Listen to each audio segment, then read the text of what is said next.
It's just a weird mix. That is bold. I would never be able to do something like that. Welcome back to more reactions. We're going to be doing Naisho no Pierce today. We got 4 songs. We're going to have a grand old time. It's going to be lovely. The first song we're going to be doing is Propose. Probably the most iconic song from this producer. I did react to the... I'm pretty sure I reacted to the Kurana version, more known version, but I'll be honest, it's been such a long time, I completely forgot how it sounded. So it's basically a first-time experience with this song.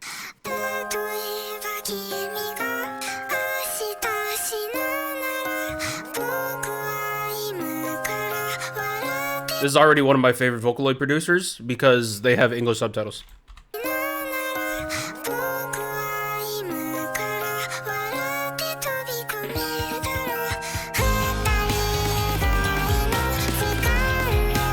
Triplet. 1, 2, 3, 4, 5, 6. 1, 2, 3, 4, 5, 6. Very ominous with the Kafu voice bank and mixed with the music box.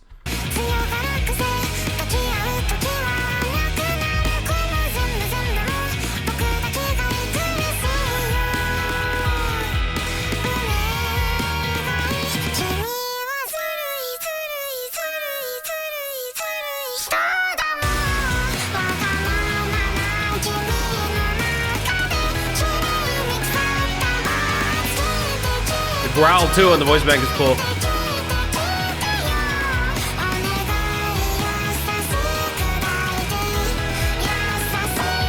Wow.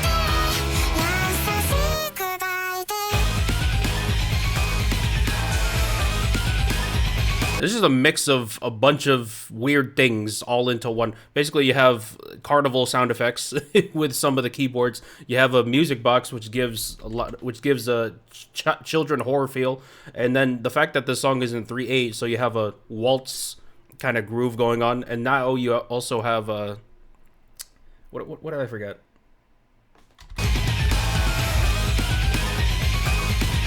Also, a lot of electric guitars, so you have a J-rock thing too. It's just a weird mix.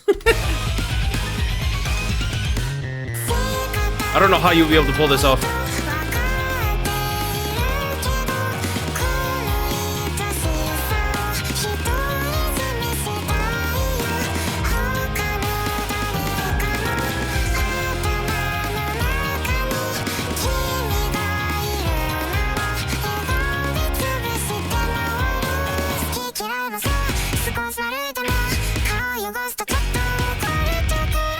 Melodic change. Okay, now we're leaning more into the rock, metal.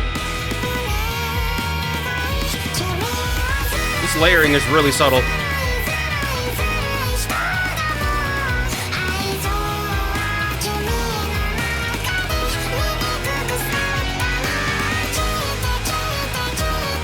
Vocal mixing is really good.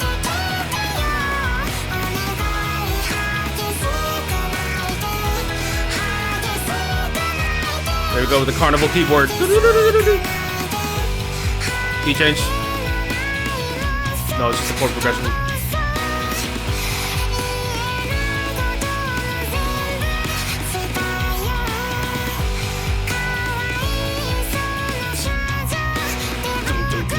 I like how they keep switching that.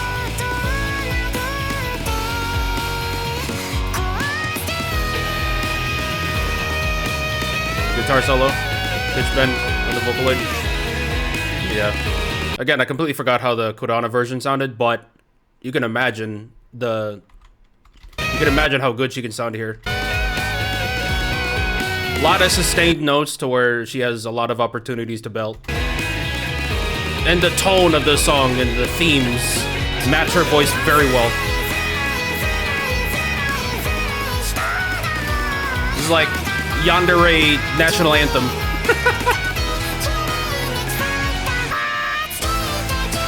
There's the key change.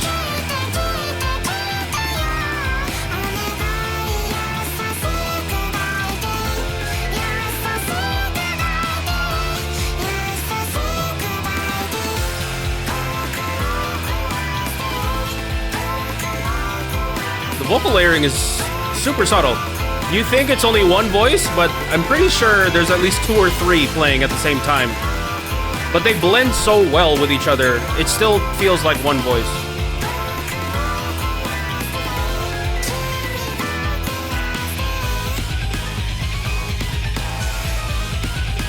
Okay, the melody is so weird with the song. I can't tell if we're just doing a different chord progression or if we're in an entirely new key. I know for the last chorus we went on a key change, but this part right here, I think this is the original key.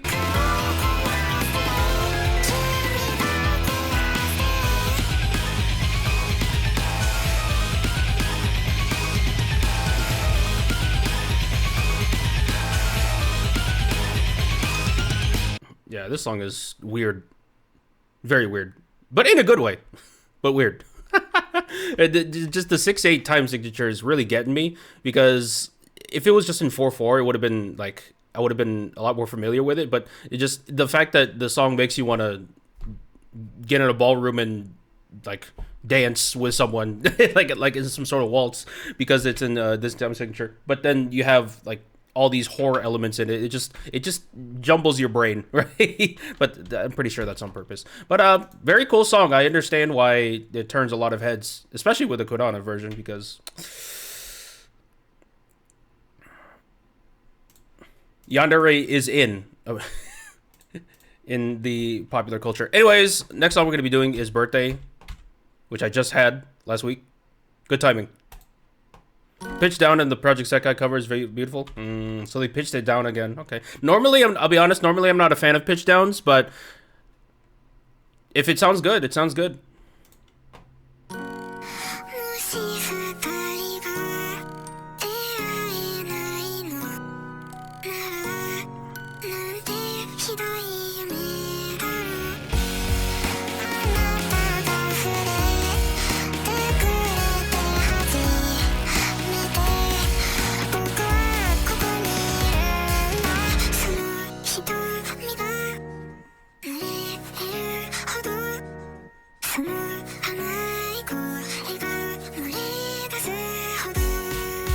Okay, this is like this sounds very sweet on the surface level, but then the voice just adds that horror element. I think that's the point of the tuning of Naisho no Pierce, is the voice. It sounds so sandpapery. The tuning reminds me of Rinri, another Vocaloid producer.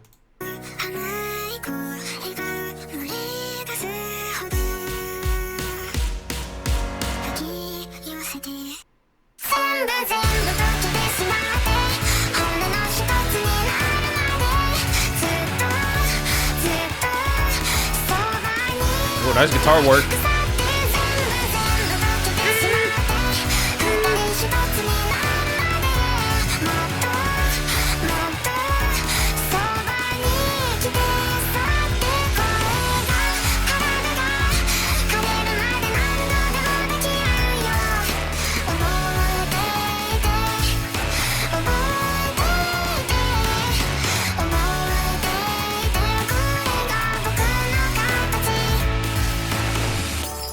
Okay, so the glass breaking sound effect is very prevalent here, but I also heard some bell usage there. I think my favorite part of the instrumentation so far is that electric guitar.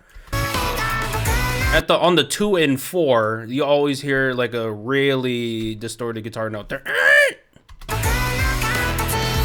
This right here. Why? Every single time I try and point something out, I never find it. There you go. Okay, that was like the most, that was, okay. Fuck this. You guys can just scroll back. I can't even, I'm so frustrated with myself. Anyways, continue.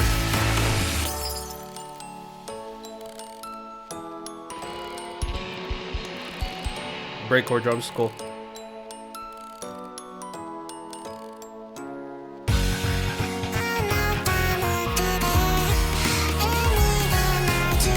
What I'm talking about. What is that, a key change?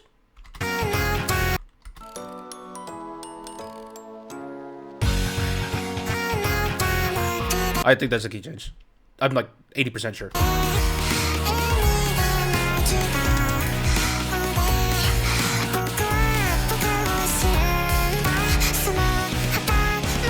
Marching band snare. Change up the instrumental a little bit for the second verse.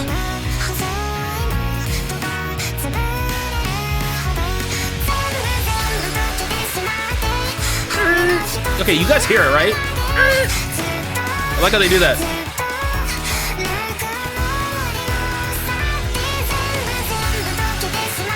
Adds a cool break to the instrumental.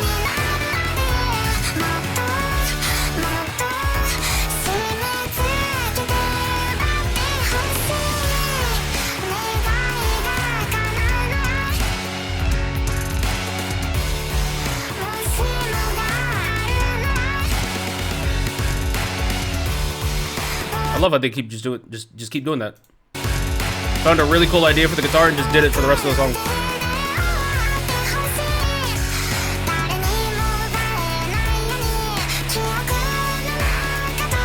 A lot of ghost notes on the snare drum.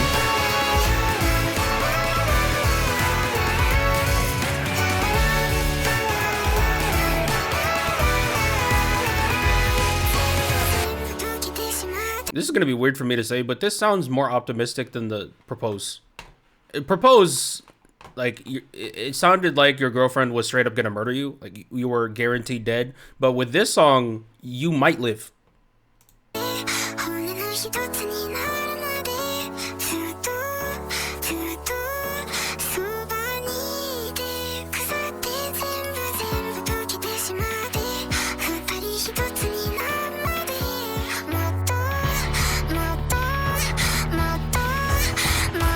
Build up. Yeah, I heard the key change at the last word.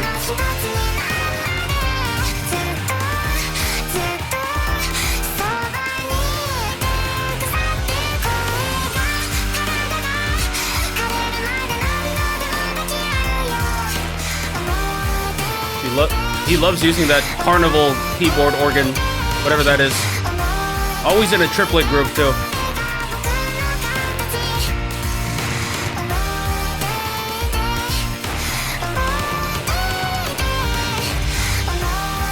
Loves triplets. This is a 4/4 time signature song, but we're still having that swing factor to it. Reminds me of Yamashizaku.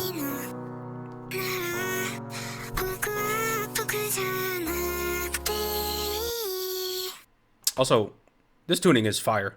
Tuning is amazing. That sandpapery texture on Kafu's voice is intentional, but apart from that, the notes flow very well with each other. If you told me Kaf herself sang this, I would not even, it would not even be that unbelievable to me, because it's the tuning, apart from the sandpapery texture, is that good. Anyways, so these next two songs are very interesting because the first song is called S and then the second song is called M. Apparently they're very connected with each other. I don't know which I'm supposed to do first, M or S. So we're just doing SM.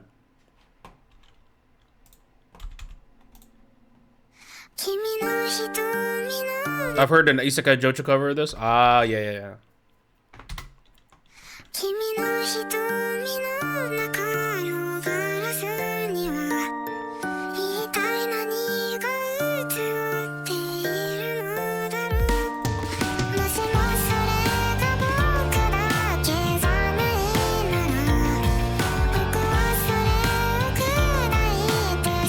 Get with that music box.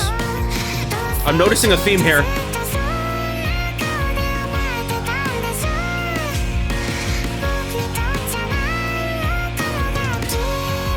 That is uncanny. Holy. Sounded like the thing was off pitch. But they just kept going with it, so it became on pitch. That is bold. I would never be able to do something like that.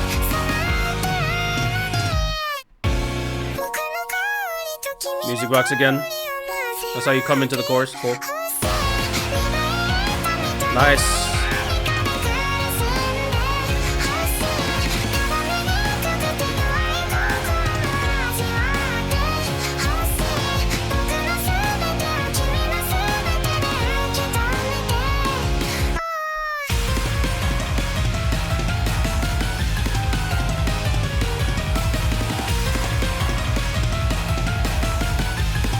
Whoa. So, this is some really good use of contrast. What do I mean by that? Let's go back to the first chorus. This right here. So you have like a very soft, music box focused part right here. Immediately jump scare into a rock part. Whole lot more dynamics happening here. Still having that slow pace though. But then once you get to the post-chorus instrumental, immediately double time.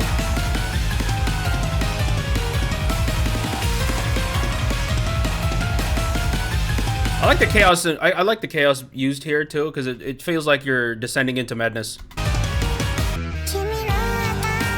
And then we're back to the.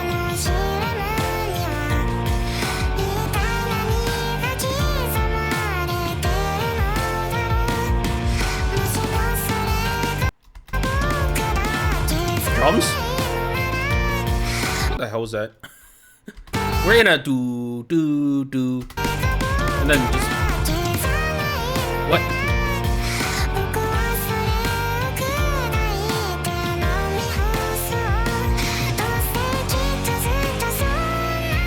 I like how we just continue with the song like that didn't just happen. Okay.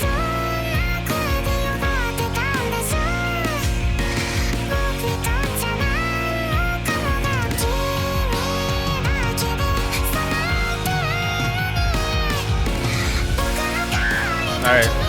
Much more straightforward for the second chorus.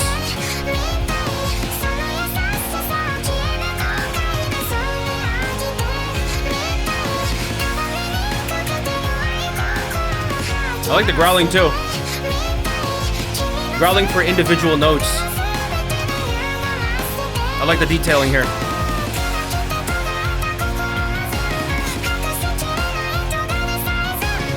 Bridge.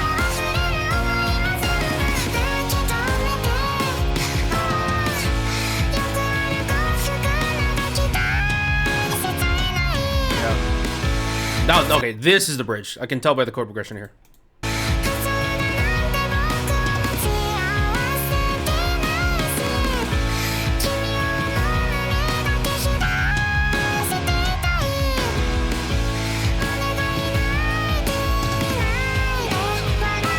Guitar solo.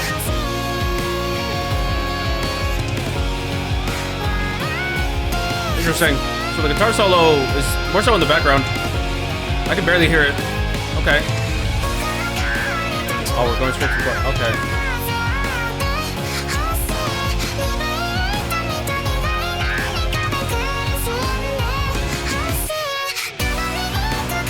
Okay, we are going all over the place here. Not in a bad way, but okay. Anytime, like, the structuring is changing up a lot here. I was fully expecting at least a 16-bar guitar solo here, because that's normally what this would lead to, but we just, again, had the guitar very quiet, and then after, I think, 8 bars or 4 bars, we went straight back to the chorus. It's like we skipped a cutscene.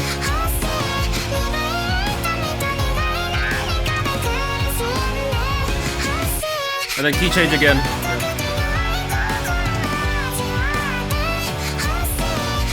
Cool. Voice crack is on purpose? Yeah. Okay, now we got backing vocals here.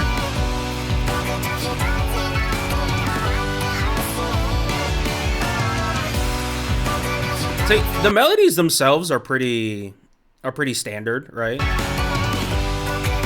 I would say the composition itself is pretty standard, right? Like you've heard melodies like this millions of times before, but it's just paired it with the unique tuning of this voice bank and the instrumental choices. And some bold decisions throughout the song.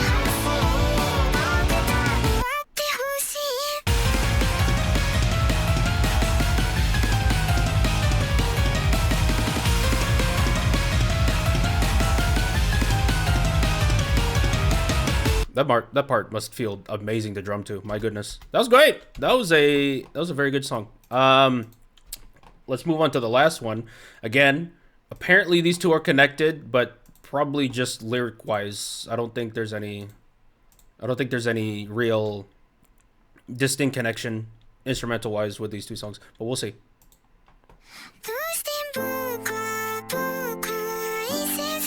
Okay, so I think this voice bank is basically, I think this is his voice bank of choice.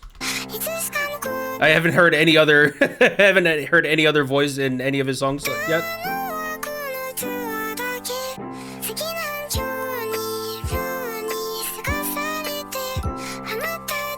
I sense swing.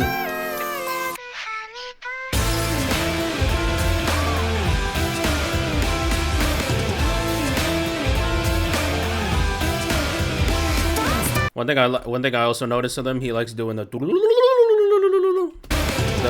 I think it sounds like a chromatic scale. But that.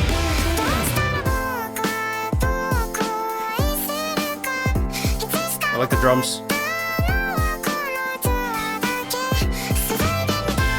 Loves that organ.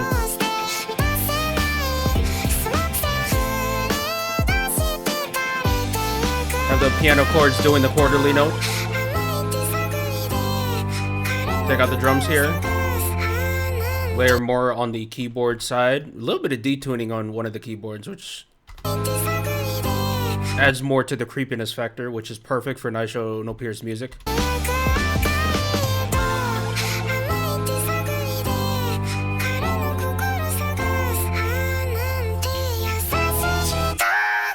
Growl. I love his use of the growl.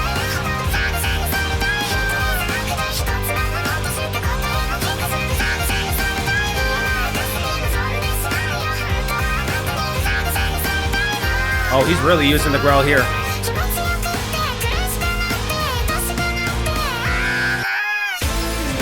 I really like Naisho no Peer's direction with his music. Again, the melodies are pretty standard, but just the amount of variety he includes with changing up the song structures, changing up some of the instruments, adding growl to the Vocaloid too, it really spices up his songs.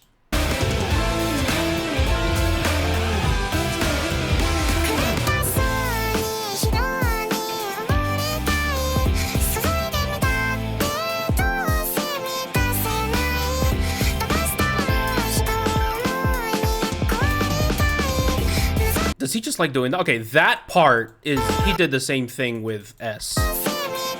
The random breakcore drums in the middle of the second verse. This one. Freaking chops. I wish I could do that. I'm not good enough for that.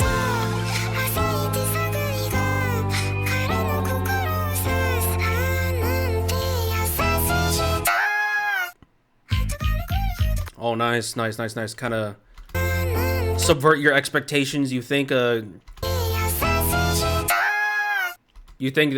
chorus is gonna cut. Nope.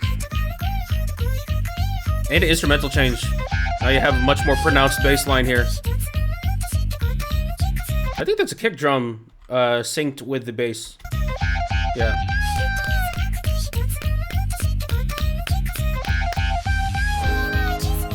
Now we're building on it. Oh, nice. This is a good song. Probably my favorite song out of the four. Ooh. Like how I like that snare. It smacks you.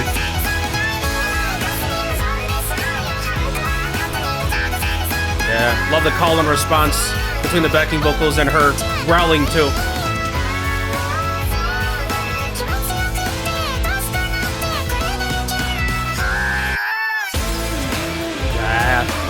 Probably the most liberal use of growl I've seen with these four songs. And I like the line distribution for this song especially. And I think this song probably has my favorite drums too. Yeah, this is definitely my favorite. Hello, bass. Oh yeah, just finish off with the bass line. Yep, perfect. Could not end the song better. That was good. That was very good. Hats off.